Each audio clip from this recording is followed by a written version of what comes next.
This is just a sample of the audiobook. To get the complete audiobook, access the link posted in the first comment.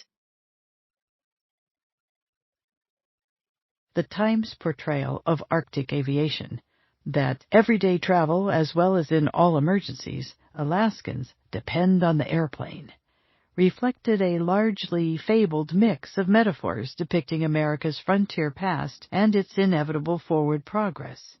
Airplanes were, in fact, considered a real possibility in transporting the life-saving serum to Nome's children sick with diphtheria. A headline-making story in 1925, but due to severe cold and wind, the lack of good maps, and a shortened period of winter light that limited safe flying time, Alaska's territorial governor chose to bet against the modern age. Governor Scott Bone had weighed the risks of the new technology against the old, and determined that if the plane went down, it would take with it all chances to save lives.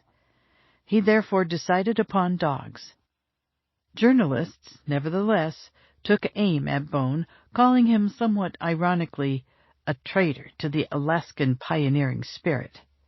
The governor's decision to use dog teams rather than pilots not only went against local newspaper men hoping to write gripping tales of flying machines and made-to-order heroes, but as author Gay Salisbury wrote in The Cruelest Miles, the heroic story of dogs and men in a race against an epidemic, the choice went against the zeitgeist. So much of the spirit of the age was predicated on America's innovation and ingenuity that anything less than modern American progress seemed to go against the public interest.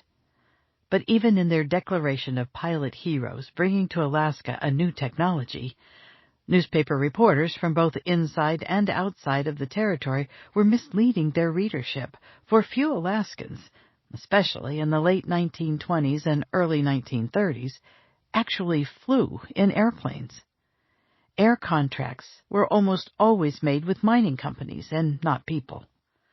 Like U.S. lawmakers, average Alaskans saw the new innovation as a curiosity, even as entertainment, but irrelevant to their day-to-day life. In fact, they viewed flying as unpredictable, unsafe, and expensive.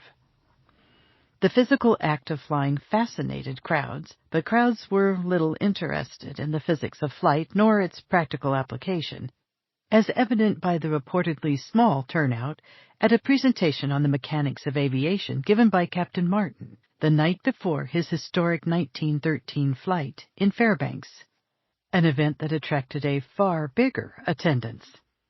Admittedly, most there that day came to watch him crash. Consequently, most people remained as skeptical in Alaska as they did in Washington, D.C. "Folks would pay to watch flyers risk their necks," explained Bob Reeve, "but nobody would think of giving you a regular job." Bush pilot Oscar Winchell discovered this viewpoint the hard way. When seeking flying work in 1931, Winchell learned all too quickly that most Alaskans believed that pilots were nuts.